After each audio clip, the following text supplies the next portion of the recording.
ค่ะถ่ายบรรยากาศของภาพที่เขาหมอนให้ดูนะคะเผื่อเพื่อนๆอยากเห็นค่ะด้านหลังเป็นภูเขานะคะแล้วก็ตรงนี้ปรับพื้นที่ยังไม่เรียบร้อยนะคะเพราะว่าช่างหยุดไปค่ะเป็นวันอาทิตย์สวยไหมคะสวยมากมายเลยค่ะบรรยากาศดีมาก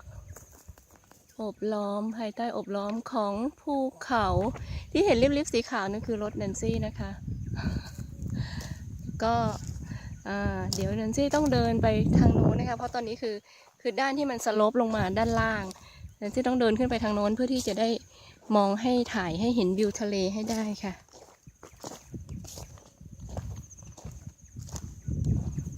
โอเคตรงนี้ก่อนเนาะกว่าจะเดินไปถึงตรงโน้นเดี๋ยวถ่ายใหม่อีกทีเนาะค่ะโอเคค่ะ